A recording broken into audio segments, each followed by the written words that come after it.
How are you, Frank? I'm doing great. I'm doing great. I need to help you get some. I need to help you with the intro animation for this because I know you. I You're the didn't. man. You shot me a look. I can't tell. Is that respect or is that like, oh, will you shut up No, about this? no, it's total. So, for those of you who don't know, Frank and I are friends. We've been friends for. It's coming up on 20 years, Frank. It's It's like got to be, yeah, it's yeah. a Because I number of moved. months. It's yeah, more than a year, but not Mm-hmm, much more. mm-mm. And Frank is a gifted artist, Oh well, thank and you. I am 60 years old and I still cannot color within the lines. So we co-host Data Driven, and I'm going to go through the slides in a bit and kind of do a brief intro. But Frank is responsible for every single piece of graphic art, video, any of that you see. Could I do stuff? Yes, but you really wouldn't want to see it. You wouldn't enjoy it. Frank's stuff is awesome. I So wanted to. Fun fact: I wanted to be a graphic artist when I was you a told kid, me, and and you've my got such an eye. My well, goodness. thank you. My parents basically said there's three career options for you: doctor, lawyer, engineer. So And, I mean, they had your interest at heart. You know, you they got it. totally did. They totally did. And I always kept up as luck would have it, or fate, or whatever you choose to believe. If there's a divine plan or whatever. Photoshop came out, computers came out, and I got into computer science. So you Nice. know, I was able to have an art studio kind of in a box, which I don't think they saw coming. I don't think they saw that. I don't think anyone saw that coming really. Like so. I have no regrets. I have no regrets. That's pretty awesome.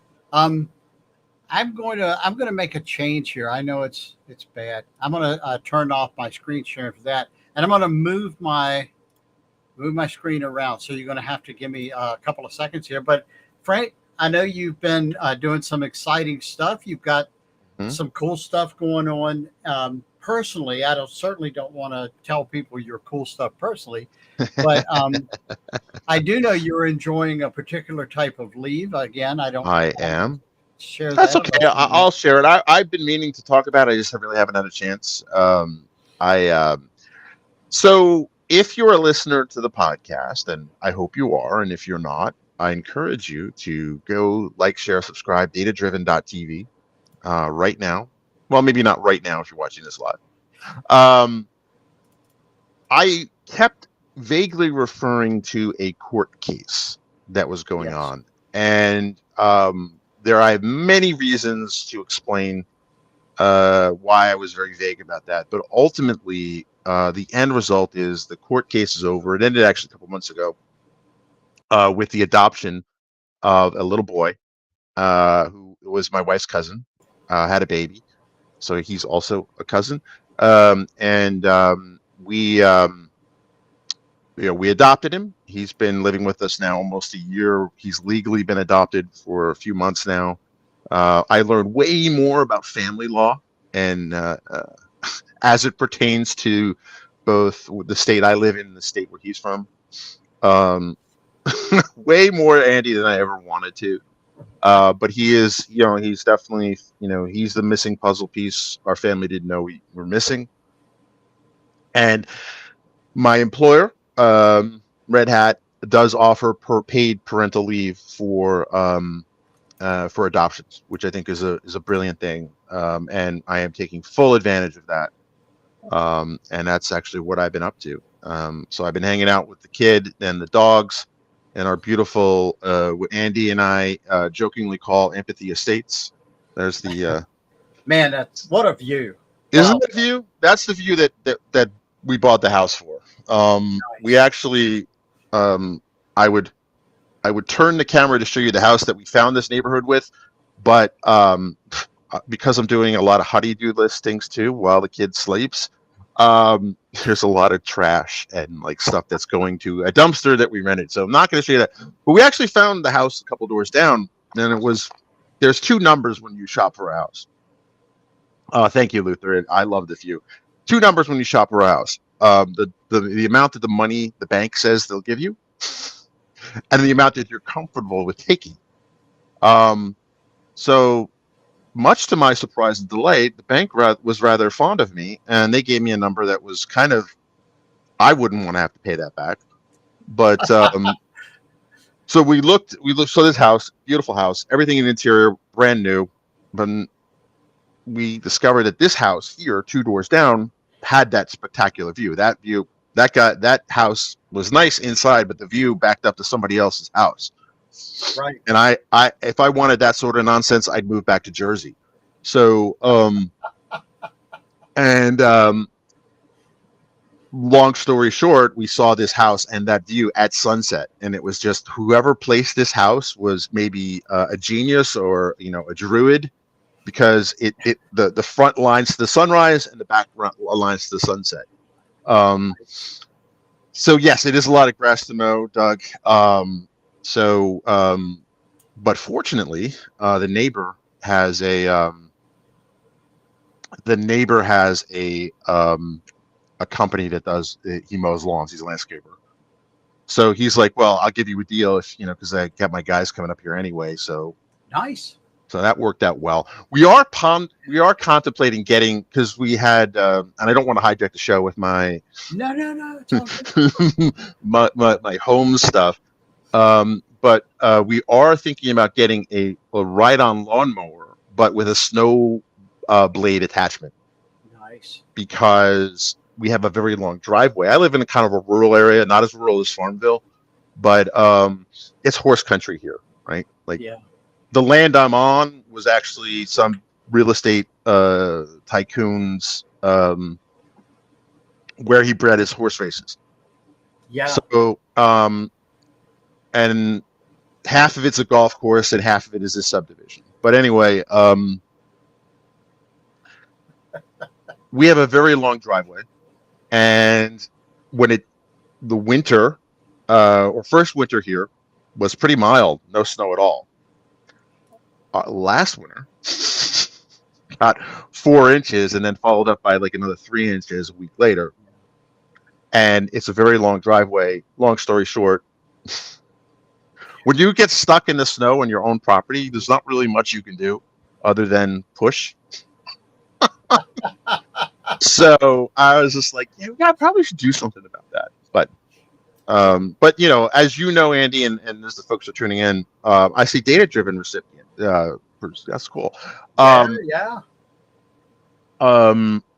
I guess if you listen to the podcast, and we tend to go off road quite a bit. So anyway, long story short is, with the last year being kind of focused on legal fights and custody fights and things like that, we were just kind of like, don't really want to spend that money, because God only knows how many more lawyer bills we got to pay. Which is why I actually bought the cheaper of the servers, the cheaper thing. So we could talk about that if you want. I'm actually on my Mac. It's an M2, and it actually runs, believe it or not, that LLM locally better than any PC in my house. We'll cover that. Let's. Okay. I'm going to go ahead and walk through the slides. I'm sorry. I don't Just mean a bit of it. I don't know. Okay, this is our show. We can do what we want. So I definitely want to welcome everybody. We did a little preamble there, but that's okay. It's awesome. We always do that anyway, and it's great to have a guest. Frank and I have been together on streams, I don't know, 2, maybe 3 times so far. I'm kidding. Dozens, maybe hundreds of times between the podcast and Data Engineering Fridays. This is the first time I've had any guest on Data Engineering Fridays. It's the second episode total. And Frank and I are both on datadriven.tv. You'll see that as it comes up. I'm a husband, dad, and grandpa, and an engineer. That's a warning. Media caster, writer, and a farmer. And Frank is the global go-to-market lead for data services at Red Hat. He's also co-host of the Data Driven podcast and has a wonderful blog that's been around for like 100 years, franksworld.blog. He's a husband, data scientist, data engineer, media caster, writer, and he's not a farmer yet, but he's got enough land. I do have the land, but I actually has more success with hydroponics. Yeah. Um, Okay, that's uh, right. You showed me his picture. yeah. So I I've was so actually had a lot of jealous. success with that. We have the new house has like a sunroom, and which at one point I had loaded with all my hydroponic stuff, and I called it my air conditioned garden. Because I'm not a warm weather creature. Let's just put it that way. And so I haven't, because of all the chaos. And the one thing with hydroponics, you have to stay on top of it, right? It's not that a farm is low maintenance, but Yeah. nature does most of the work. But when you're doing hydroponics or even aeroponics, Hmm. you have to water it basically every day because it runs through water. So, and you We have to have put that in the chemicals greenhouse too. in. Mhm. Same sort of thing. I mean, it's not getting rain from outside, and we don't have any automation yet for watering. It's on the list, but I don't know if we're gonna get there or not. Just a quick mention on the 24th, which is 25 days from today. We're doing this show on the 31st of May. In case you're watching a replay, there will be replays. Frank's the reason there are replays. We'll get to that later. But also, the recordings will probably be out and about. Um, but 24th, I'm doing a day of Fabric Data Factory. And the feedback I've gotten from the deliveries in the past has been that it was a nice balance between people who are brand new to any type of data factory in Azure, um, and people who have experience with like Azure Data Factory. I reference SSIS a lot, and it kind of go back and forth. And I asked my target audience at the last delivery, which was for SQL Saturday Richmond. Um, I asked them, how many people had experience with Azure Data Factory, and I actually had people with more experience in SSIS than Azure Data Factory. But the feedback I got from that was overwhelmingly positive. I decided to put it out as a class, and I'm going to do some more live online training. I don't know when exactly yet, but the 24th is the next go. And I invite you to check out entdna.com/fabric data factory. It's on sale until the 7th. I've been writing that it's on sale, but I haven't really been telling people that it's until the 7th. And right now, I want to say it's around 75, 77% off the list. So if you're thinking about doing this, I would encourage you to jump in before the 7th of June. And that kind of brings us to what I'm going to do. And I'm just going to hide the slide after this, Frank. But Frank and I are both data engineers. Um, I'm going to take some credit here because I begged Frank to get into data for years. And Sure. like I said, we've been friends for almost 20 years now, 18 and some change. And he did get into data. What was it, 8, 10 years ago, Frank? So I take Yeah, credit. it's some 10 years ago when I was at Microsoft actually, and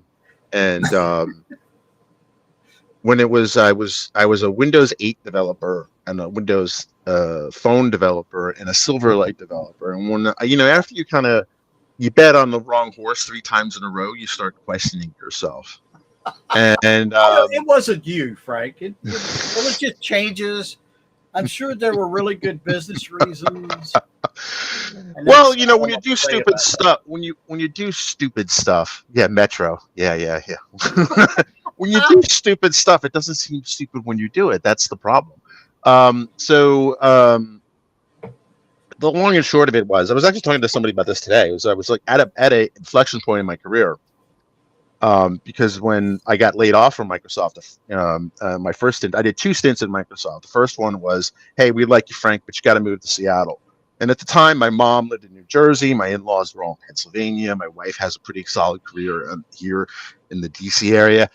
I just didn't really feel the need to move across country, and Not it a good worked. fit.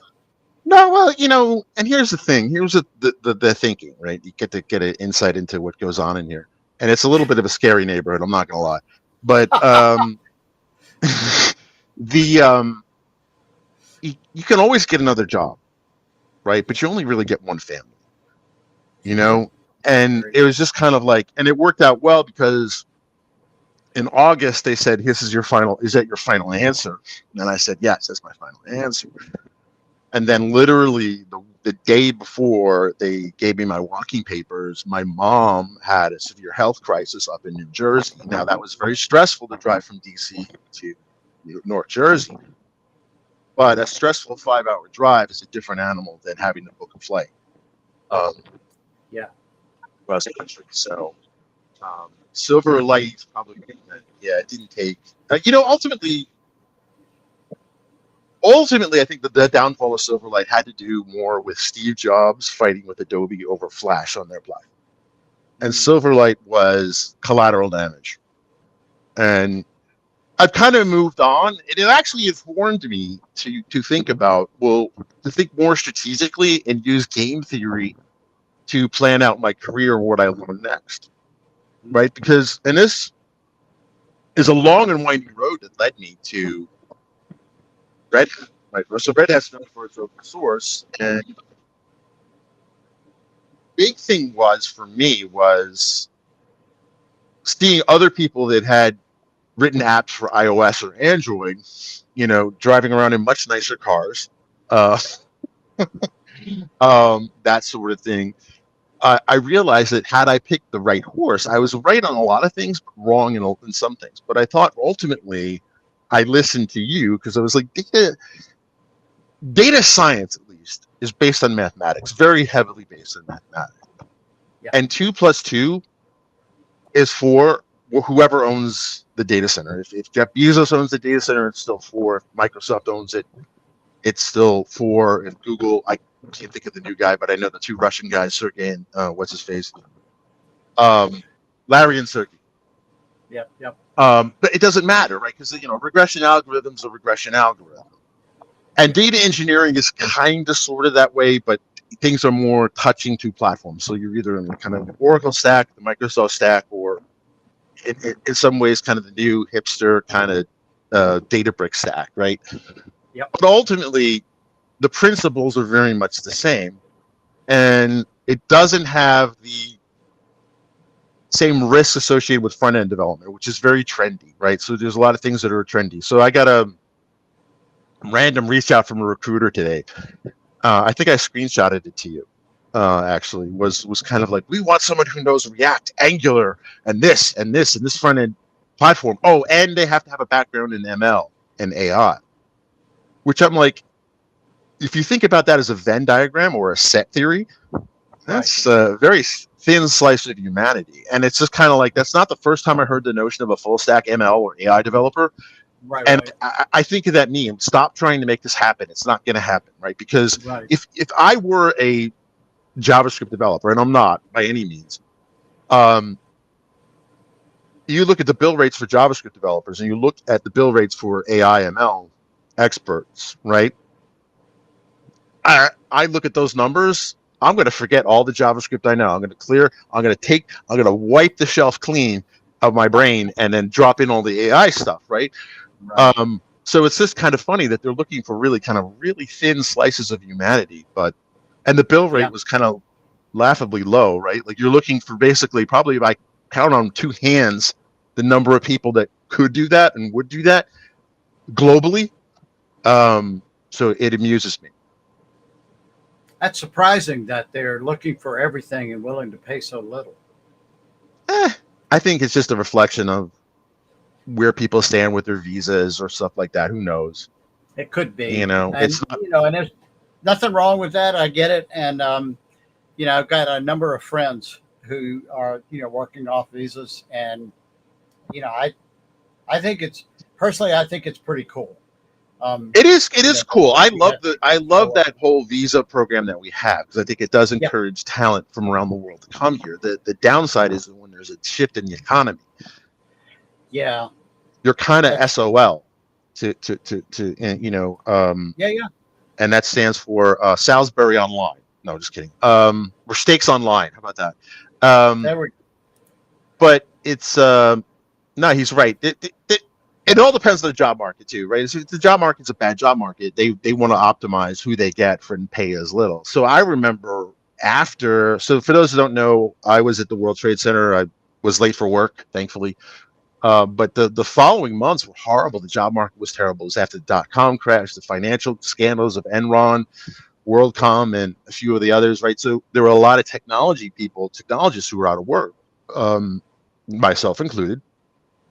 And, there were a lot of people who were on visas. And you know what? You have like 60 days to get a new job or leave the country. I think that's the rules, right? So on day 40, you start dropping your rates. And on day 55, you will work for minimum wage. And how do I know this? Yeah. I know a lot of people who did.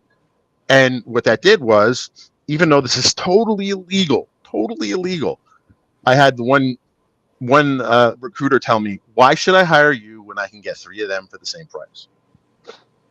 Which really kind of opened my eyes to the underbelly of that world. And I know we are radically off topic. No, we're great.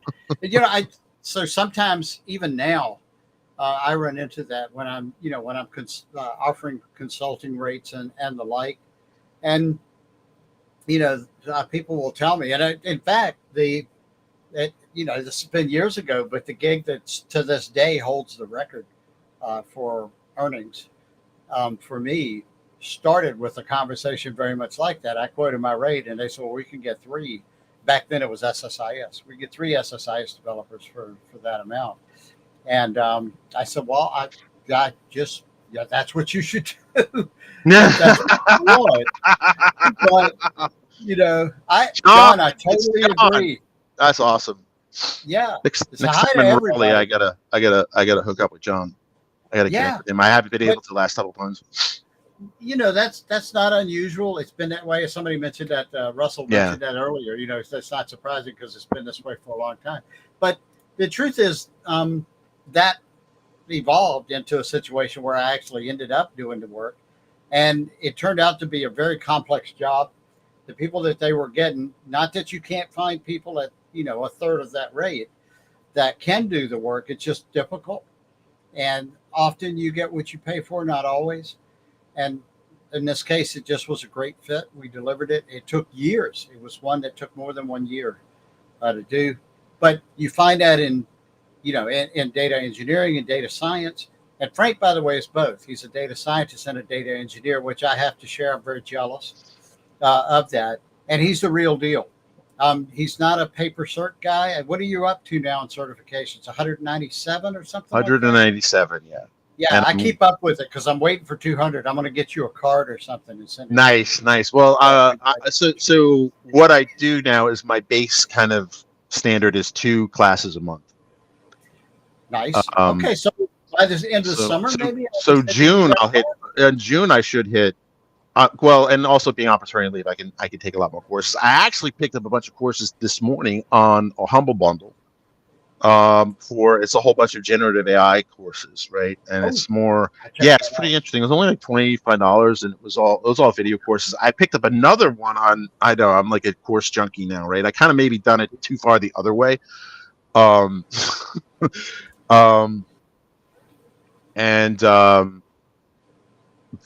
don't know where I was going with that. I'm sorry. Oh, I just saw the note. I saw a note from YouTube 26 where it said he was looking at a blank screen on LinkedIn. Let me go over there and see what's going on. Yeah, because no. So there's actually somebody has a deal on like how to consume models from Hugging Face, and it's like a whole it looks like 20 hours with the stuff. So and that's something I definitely want to learn. I have done some stuff with Hugging Face. But honestly, once you start getting in with Olama, it's so incredibly easy that it's kind of like that laziness thing, right? Oh, Humble Bump. Yeah, cool. Yeah, for sure. If you don't know what and they don't pay me anything. Yeah. They don't pay me 582, John, 582 consecutive days on Pluralsight. I am now at the point now when I post hey, I finished this course on Pluralsight. Pluralsight, their corporate account, writes to me and said, "Way to go, Frank. Way to go, Frank."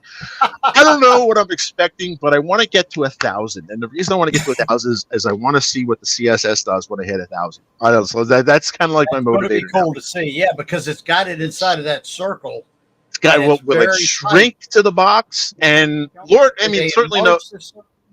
They certainly have about 400 days to prep for when I hit that threshold. I don't know if other people have. It would be cool if there was some kind of leaderboard, right? But Well, that's the thing too. When you do the consecutive days of Pluralsight, which I'm just doing because I'm crazy like that. I like numbers, and I just want to Well, see how you far love I to can push learn. it. I love to learn, right? So it's and the gamification on. I think you said it best when we talked about this was how it's on point.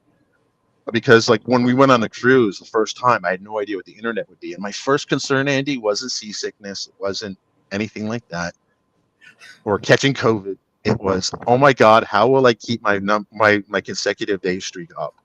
And then you Well, said, see, wow. I was willing to help. Right, I could go log in Mhm. and spend 10 minutes a day on your account. I'm on Pluralsight too. I just don't do consecutive days. I just for the past 3 months I've been so slammed. I've been lucky to do anything other than this project I was working on. It's really intense, but yeah, I'm so glad that you do it. I love the gamification like you do. And I have a funny Pluralsight story I won't go into. It wasn't funny at the time, but now it is. I can But only imagine. yeah, but Um, good stuff, good training is available out there. It's a great that's site just it. for it. We live in a time when, and I know a lot of people, not people I know professionally, but mostly kind of like people. My wife went to Carnegie Mellon, so there's a lot of good. She knows a lot of smart people, right? And there were some of the smart people that just they stopped learning when they graduated because they got that Yeah, paper from, you know, Carnegie Mellon, right? Like, there's my, and now we're at an age that we're a couple of decades away from from university. The industry looks completely different today than it did 10 years ago, let alone always. 30 years ago. So you kind of have to embrace lifelong learning. Yeah, And if you don't like it, learn to like it, or, to keep up, right? AI is the same thing. I joke like, I was all read up on all the latest stuff on Sunday, but here it is Tuesday morning. I'm probably hopelessly behind. yeah, Um, No, and Luther totally right. Like, I mean, that ultimately for me, what worked for me may not work for everyone, was the gamification. Seeing that number go up, like it's now a habit now. Like while I'm making breakfast for the kids in the morning, like first thing I do is I have my headphones on, I have my either my laptop while next to the stove or the phone, and I watch a couple of minutes, right? Now some of those consecutive days are 5 minutes, sometimes I'll spend a couple hours. But I learned a real love for Pluralsight to when I became the AI architect, data and AI architect at the Reston MTC, right? Was because, as a data scientist, they wanted somebody who knew AI, but realistically, the day-to-day job responsibilities were all data engineering. yeah, So I worked with you, Andy, to pick out courses. I worked with my then manager, and they had just given all of the MTC architects free Pluralsight at the time. And I forget. I think I logged in like 20, 24 hours a month on that thing. And I was yeah. joking, like, somebody's looking at utilization and they'll be like, I want them to be like, who the F is this guy? Right. I want that was kind of so that's how I kind of got hooked on it. Right. So and then when I left, the subscription ran out, and then when Red Hat actually I get it through Red Hat now. So like I started it up. So now I'm at 582 days, which is funny because I missed a day when I was at like 102 days, Oh and wow. that was 583 days ago. And I was really mad. I was really salty, but I took solace in the idea that the best thing to do is just get back on and start the number up now. Now I'm glad because I kept the habit. I did lose that day, and I'm still a little back in.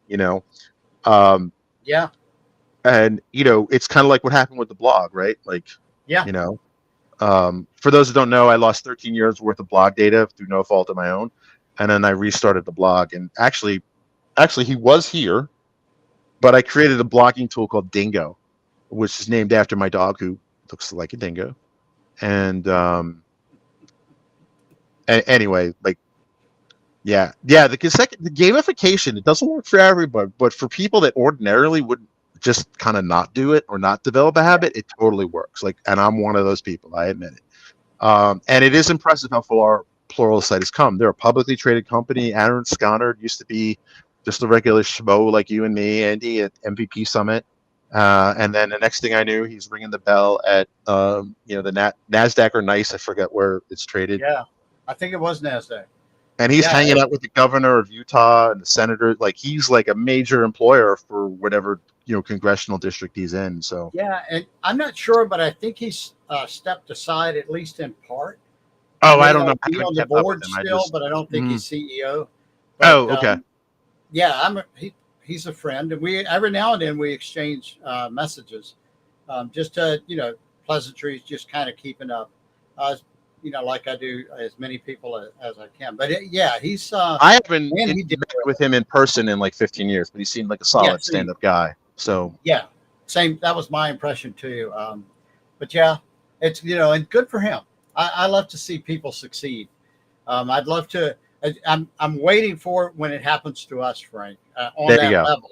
No, I find that inspirational, right? Because somebody was like, "Are Yeah, you jealous?" I'm like, "No." I'm like, "Dude, he was just a schmo like me." Like, I'm happy. you I'm know, happy for him. and and I'm like, well, not only the happy for because he's a stand-up guy, he's a good guy, but if it can happen to just we were both schmoes together. It's like, yeah, it can Yeah. happen for us, and Well, we've been very blessed. I mean, yeah.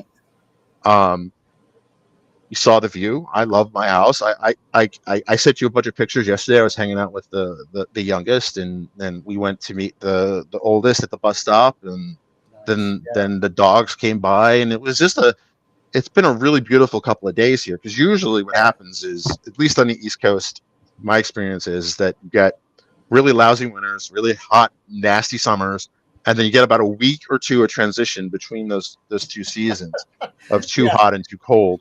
And We've had a good spring this year, though. I mean, we've gotten gorgeous. more rain, but Mhm. it's better than too little. I mean, it hasn't been overly, at least here. I know in other places, I saw flooding in Texas and the Midwest. That's horrible. But here it's been, it's okay. And a lot of it, I'm a weather reading confession. A Yeah, lot of you're it is the the Andy mountains Weather. to the west of us. Yeah, Mm. andyweather.com. And but yeah, it's the mountains. So the storms will be terrible out to the west of the Blue Ridge Appalachians, and then of course they'll come through those mountains. And while the mountains aren't very high, if you live out near the Rockies, they're Yeah, not these very are high at these all. are They're not mountains. hills. So yeah, But it breaks them up anyway. And you're right, the weather's been pretty good. We had a couple of early humid days last week, but last night, I want to say here in Farmville, I haven't checked the actual numbers, but I believe we dropped into the upper 40s, which is chilly for the last day of May. that is But very chill. Yeah, it was the humidity was down, so I'm out walking that's around humid. barefoot this morning at like 6 a.m. Just kind of Nice. enjoying it, chilling, starting the day. Yeah, I'm like, this is. I mean, like, this is just great weather to just sit on the deck and. I normally don't stream from there. Normally I stream outside, but also helps that the allergy medicine's kicked in and whatever's in the air does not It's a that bad year offensive to for me. allergies, but I think it's the rain It's and the probably the growing rain. season. It's good growing season. And my Well, neighbor across the road, he just mowed his hay. He does it every oh, year. Good years, he'll mow it like the middle. He start mowing around the middle to 20th of May, and that's what he did this year. And sometimes he'll get like three mows out of that, but he is just to the west and south of me, which the wind here blows predominantly. oh So you can hear us all around the house. We're all sneezing. no. Change the subject, Frank. I want to get back into. I know you're enjoying your time away with paternity leave, parental leave, and that is just so Oh, cool. and there's one thing I want to shout out here. When we talk about when we were looking at who would be his godfather when we baptize him, I immediately thought of you, Andy. And you know this, like, this is not like a live kind of like he has to accept, like, not like they do at baseball games where they do like the proposals and it's like, no, he already knows. Like, we discussed this months ago, right? I do, And but I'm worried now because I might get choked up. You might make an old man. oh, I'm sorry, I didn't mean to do that. We can blame technology. Just say the guy was cutting hay again. I don't think you can cut hay that quickly after, but like a city boy like me, up until like 6 months ago, wouldn't know this. Like when we were looking for homes up this way in kind of ruralish Maryland, Yeah. one house we saw, it needed a lot of work. But one of the things that really freaked us out was, and you laughed at me, right? Like hog bushing, bush hogging, Bush hogging. Yeah. bush hogging you had to do. And I never heard of that before. And I remember talking to the realtor. I was like, so what's involved in this hog warding thing you got to do? Like, what is this? And I'm a city boy at heart, I'm like, and I was when Yeah. when I was last up in Jersey, I was talking to somebody I grew up with, and he's like, just how big is 4 acres? And I'm like, well, the block we grew up on, that was 3.7 acres. So we basically have our own city block. And his mind was like blown. I'm like, ugh. I mean, it's a big deal having that much space, and I get it. And just for the record, I would be equally lost where you grew up. So see, it's all what you know. We're all neural networks. We're all natural neural networks is really what we are and what you grew up with. Bush hogging old memories. Apparently, it's something to do with keeping snakes away from the house. That was the part that freaked my wife out. Like snakes. Yeah. That's a good thing. That's what happens when my neighbor mows as well. By the way, often he does. So the first mowing is in May. I'm out of focus. The first mow is in May. How appropriate that you and I are on the stream together and there's no focus. That right. That's very meta. We get visited often by black snakes. I haven't seen any yet. I've seen a herd of little small garter snakes, maybe 8 to 10 inches long. They came over. The cats very much enjoyed it. And you're right, Luther. That makes sense. Yeah, because birds can see them, other animals. Yeah. I missed that previous comment about bush hogging. I gave Frank grief about that, but it was all in good fun. No, it was just like, and we were talking like, someone's house was really cool, but like I have to do something about slapping hogs or something, hog slapping. And you're like, if you slap a hog, she's gonna bite you or something. That's right. Yeah, they're like, mean. I was like, have I ever seen a hog? I've eaten it, but I don't think I've ever seen it. Like, it's I was one of those kids that farm food comes from the grocery store, not a farm. What are you talking about? Totally get it. Anyway, the thing I wanted to ask you about from a data engineering perspective is your new role, your current role with Red Hat that you're taking leave from. You do an awful lot of it's data science related, right? But how much of that how often does data engineering come into that? Right?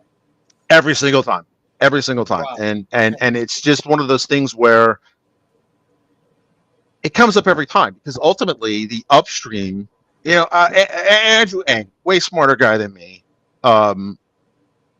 He said it best: is data is food for AI, right? And there's a bunch of things, but ultimately data is upstream from AI. So you can't build AI without data engineering being a solid practice. So I do this whole talk where I might do a live stream later, depending on how long his nap goes. Is foundational to AI. AI is the top of the pyramid, right? Below that is data science, and below data science is data services and data engineering, right? I can't manipulate and do data in any kind of meaningful scale unless there's pipelines in place, unless there's an infrastructure in place. Like, it can't do it. And it's folly to try. And if you look at all the crazy stuff that people are just rushing into building these LLMs and generative AI, which is a good thing for the most part, without taking into account these data pipelines. Some of these SQL jobs that run major Fortune 100 companies have not been looked at, touched, or altered in any way since the early 2000s, since we first met, right? And it's not necessarily a bad thing, but data engineering pipelines tend to have a long shelf life, right or wrong. And there's, let's be real, there's still DB2 mainframe servers out there that are running critical workloads.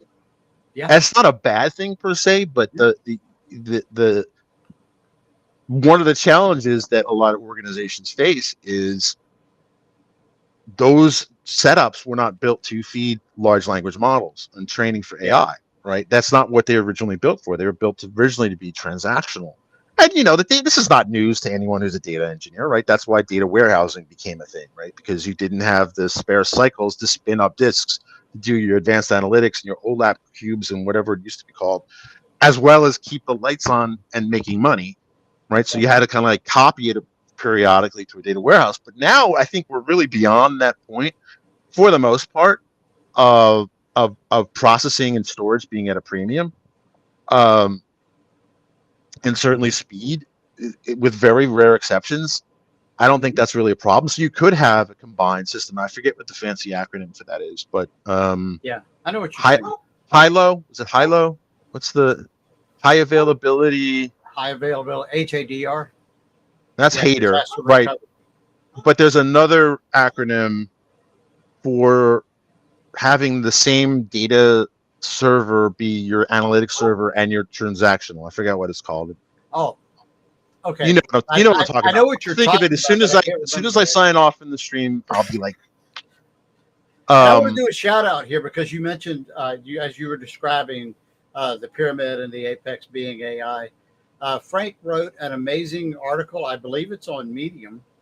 It's rock stars versus roadies. oh, it's on LinkedIn. LinkedIn. Okay. I'm not cool It's enough for Medium, so it's worth a read. That article was better than most of the data engineering stuff I read on Medium. So no. Well, thank very you, thank you. very impressive. It was Rock really stars versus inspired roadies. by my experience at Red Hat. So when Okay. I first joined Red Hat, a lot of colleagues of mine, former colleagues of mine from Microsoft, were I'll keep it G-rated, but we're basically WTF are you doing now? Are you writing Linux kernel code?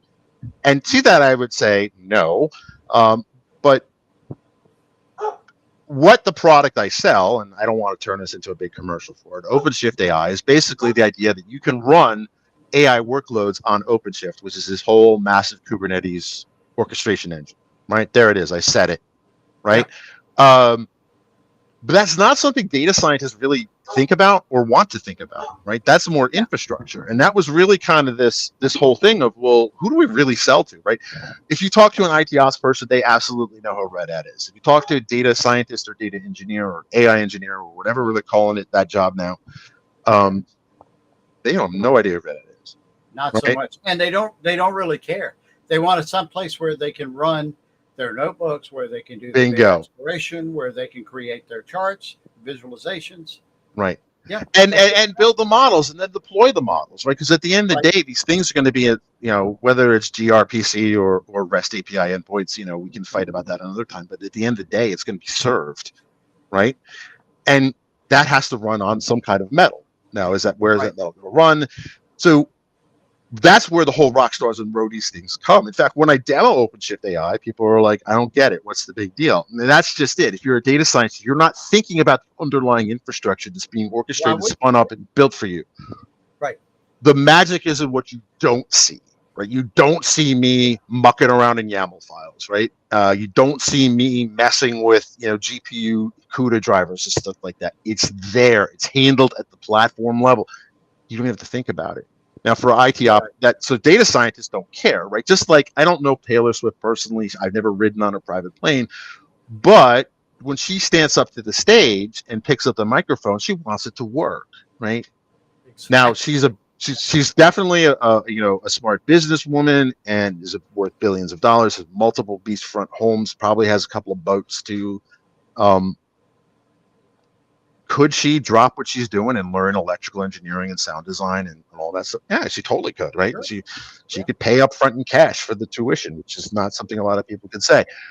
Right. But is it really the best use of it? And the answer is no, it's not. Yeah. Right.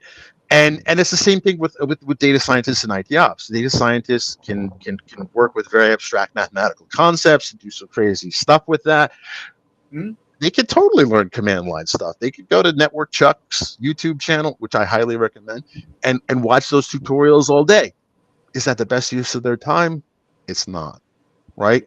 IT operations, I think, often feels like they get the short stick because they're not highlighted, right? They're not very visible. But at the end of the day, you buy the ticket to see Taylor Swift or Metallica or Wu-Tang Clan, that'd be one hell of a concert. You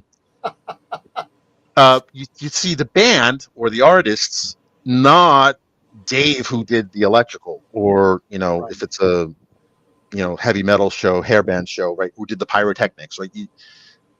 You want to see the pyrotechnics, but you don't want to see the guy. So, it's just kind of like that same notion, and IT works very much the same way. In fact, just go to any of OpenAI's press releases, right?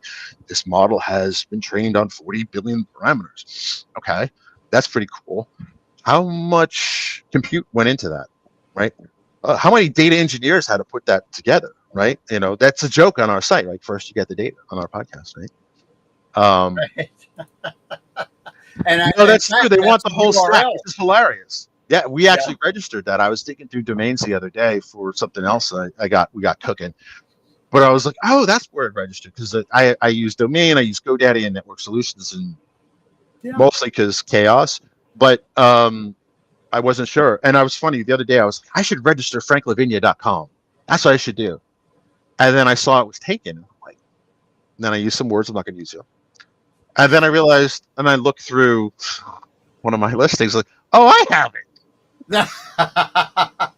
I'm the you know what. But I'm actually going to set up like a personal kind of portfolio site that's different from the blog. Originally, the blog was meant to be that, but so I actually registered franklavinia.ai, and now I realized that I registered franklavinia.com. They all point to the same thing, but mostly it's just kind of learning that DNS stuff again. But Yeah. I don't know how we got on that topic. But no, you're right. Like so. And that's a joke. Whenever we have data scientists on the podcast, right? They said, "Well, first we got the data," and like, dude, Right. that's 5 words. That's 5 months of work minimum per person, right? Depending on what you're doing. And Yep. I remember I was at a previous job, Microsoft. It was one of the jobs I had in between. Did I lose my audio? No, I didn't. No, you're back. Or you weren't gone, I should say. Okay. We were in a office of a very large defense contractor in Northern Virginia, and there was this guy who wanted to build this amazing, like almost science fiction type system. Yeah. And he was basically asking myself and my then manager for a whole bunch of, and I'm being vague for a lot of reasons, both real and imagined. But he's like, how long do you think that would take, and how many people? And I'm like, you're pulling in from a lot of different diverse data sources and multiple languages, and first and then it's like, he goes, well, we're going to need at least 20 data scientists. I'm like, well, how many data engineers are going to hire? Oh yeah, I forgot about that. I don't know, maybe like 3 or 4. And I'm like, no, you got those numbers mixed up, pal. Like you need 3 or 4 of the data science and a couple of dozen data engineers based on the timelines and how aggressive what you want to build is. Absolutely. And he didn't like that feedback, but I think it's all a matter of, he was a data scientist at heart, and Sure. interesting character. But like, imagine if Jason Bourne was a data scientist. That's the only way I could describe this character. It was Wow. just that. It was that kind of, Northern Virginia. These things happen. Oh, yeah. I've But heard. it's a unique. A lot of It's people, a unique so place a lot on the of people planet. work for the State Department. Yeah. Exactly.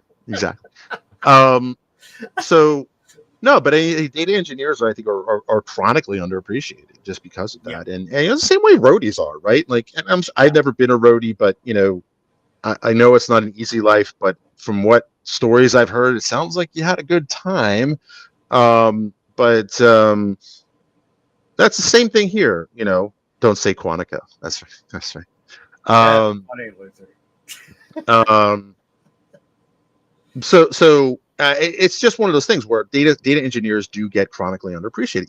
Even when I was applying for the job back, at the MTC, right? There was like, oh, this is the data and AI job, right? And 90% of my work day to day was data engineering, whether it was Databricks, whether it was Synapse, this is way before Fabric was a thing.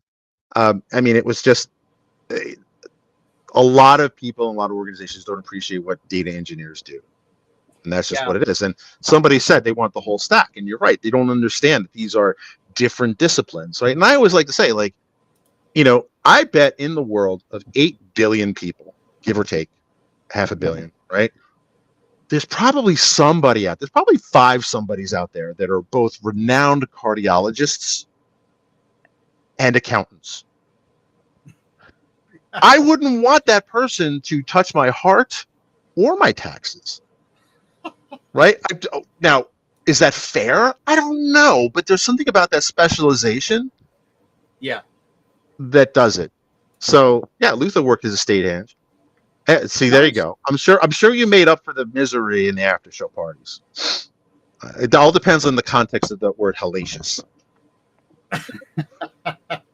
Like, as in terrible, or like it makes you hellbound. I don't know. It's maybe a show for data engineering after dark. Oh, there we go. Only on pay-per-view. Um, except for the hangover. Yeah, there's always the hangover. Oof. Yes. No, but I mean, so to be someone has a foot in both worlds, it's kind of nice because I can appreciate. I can talk to data engineers and treat them with respect, which modern data scientists don't. And I can talk to data scientists at their level, and I'm like, well, have you thought about how you're going to get this data from all those servers out in remote locations? Oh, no, we haven't. I guess we need to figure that out. Yes, you do.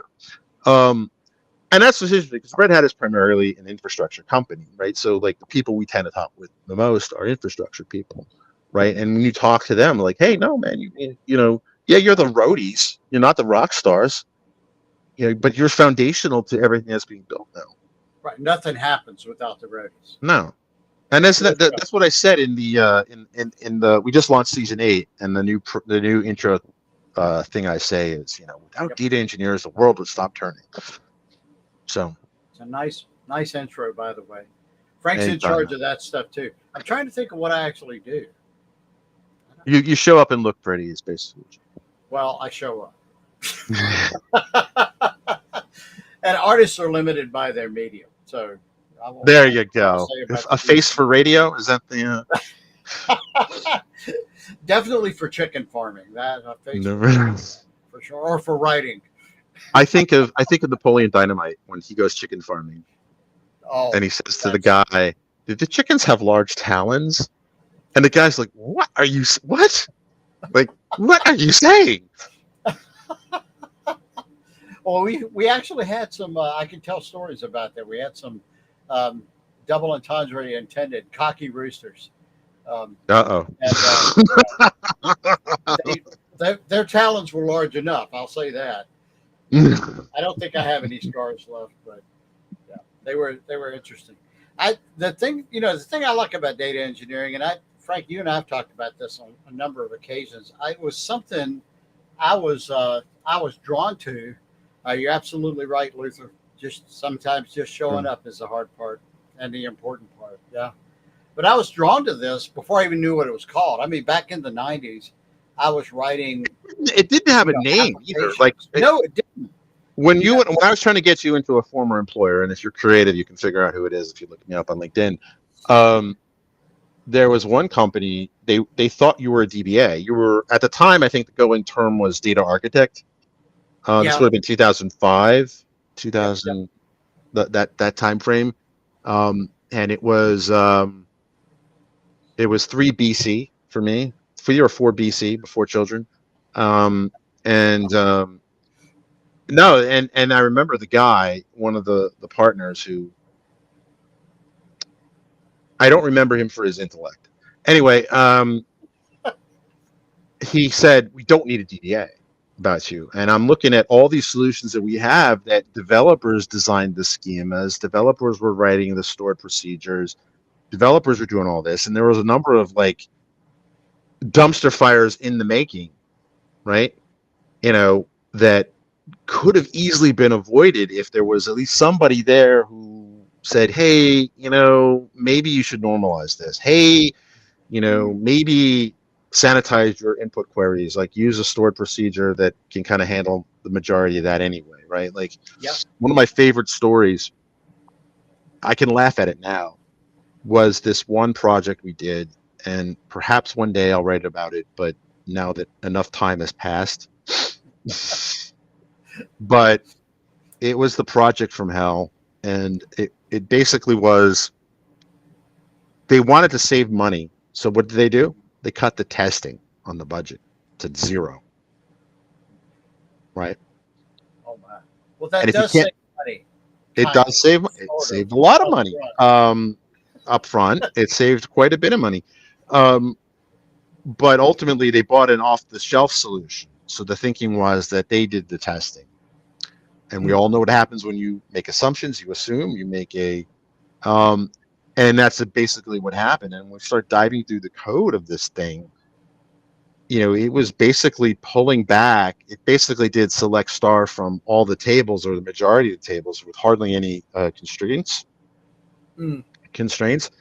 And there was C# code in the the application or middleware level that was doing the filtering. So there's probably a lot of data engineering people here cringing at the thought of that, and it was I just extremely cringe. cringe. So like, I mean, the day it launched, and because it was doing what was called network analysis or social. It was a social network, but they had a behavioral social network as part of a research project with a joint university, and they were trying to make a commercial product of it. But as it turns out, it becomes exponentially hard. Yeah, John even cringed today. It was pretty bad. It was like it really was the project from hell. But basically, the more people that went into the system, the query times went exponential, Sure. right? So it was basically almost a factorial problem. Actually, I think it was a factorial problem. Yeah, it was. So like, three became, 6 units of work, four became 24. Like it basically was exponential. Oh, wow. So you can imagine, I mean, this is before the cloud, right? BC, I guess, also before cloud. And ultimately, hold on, let me pause that for 1 second. My lovely bride is here asking me a question. Give me 1 second. All righty. Frank's wife not only graduated from Carnegie Mellon, she's also very, very smart. And she's a friend, so I can say that. I've heard stories like this similarly, and I do remember that time frame Frank is talking about. And I believe I actually interviewed at that particular company, and I I think I got that feedback. We don't need a data person, and it was kind of funny. Not that I wasn't a developer at that time anymore, but I did do software development in the past. I won't call myself a software developer in that context. I do think data engineering involves software development, though, so I still use that term. Sorry about that interruption. That's okay. Everything cool? Everything's cool. A young man that I am got me on parental leave. Your godson is stirring from his nap. So okay. Well, but so I have a few minutes, but ultimately, and I learned an important lesson that day was if you can't afford testing, you can't afford the project. I mean, you have to, and that ties to a quote you think you have, like all software is tested, sometimes in production. And that's just not a good idea, right? And it's like I need to make that T-shirt again. Christy made totally me should. one, and you should put it on the data-driven store.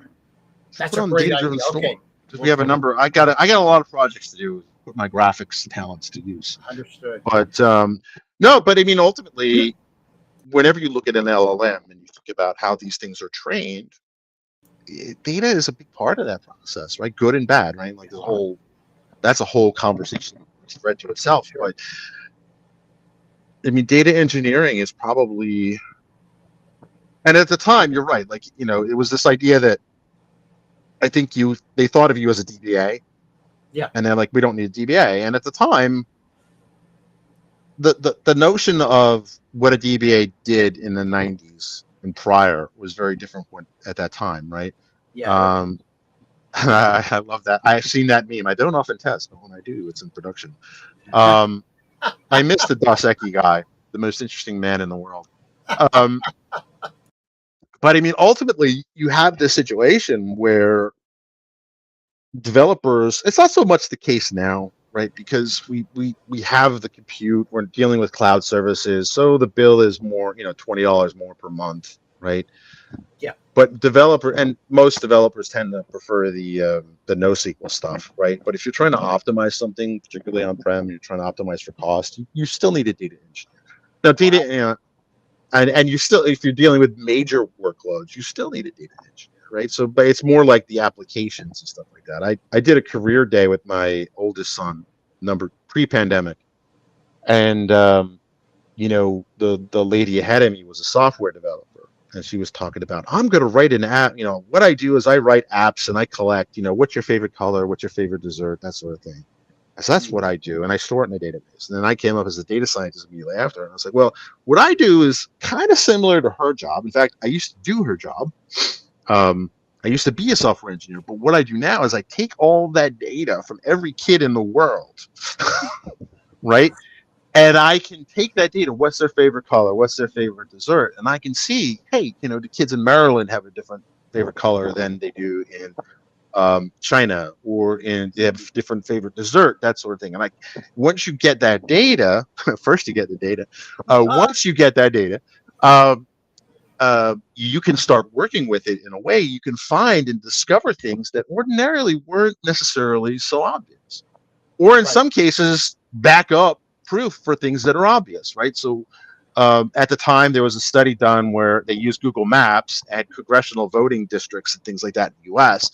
to determine that certain types of car were just places where certain types of cars were leaned one way or the other. Yeah, And I remember that. That was a great demo. That was a great discussion. Now, obviously, and I think whenever I mention that, people say, well, obviously, Captain Obvious, someone with the a Toyota Prius is going to vote differently than somebody with a Ford 250. Yes, that's true, and those are obviously kind of polar spectrums there.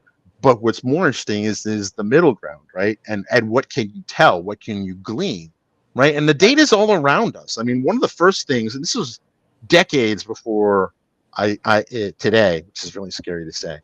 I remember hearing that satellite images were used on Black Friday to measure the number of cars in a parking lot, which blew my mind. Like, yeah.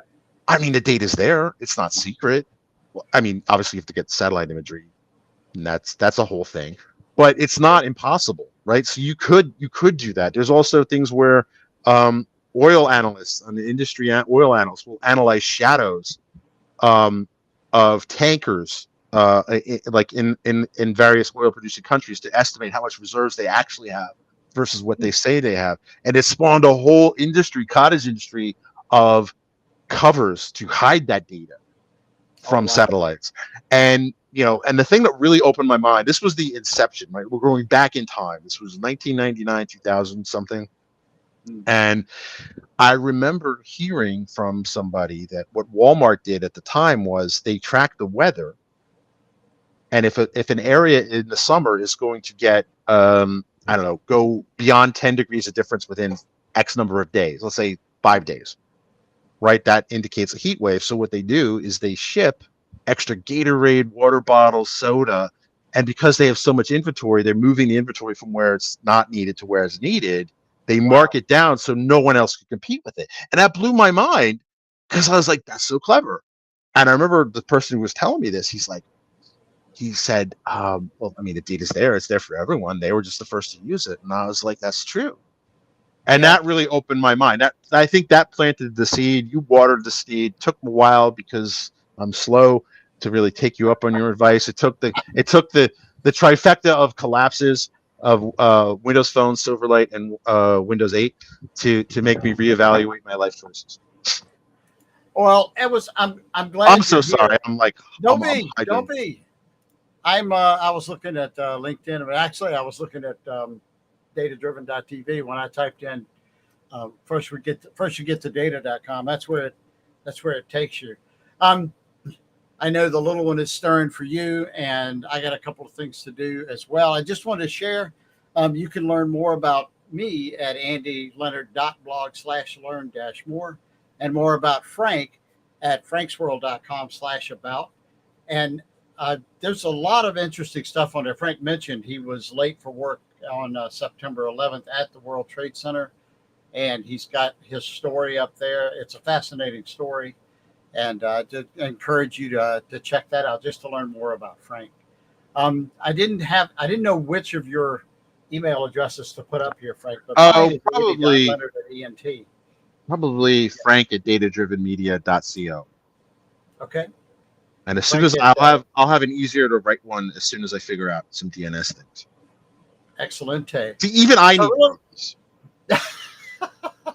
I'd like to thank everybody for joining us for this session. Thank you, Frank, especially for agreeing to come on the show.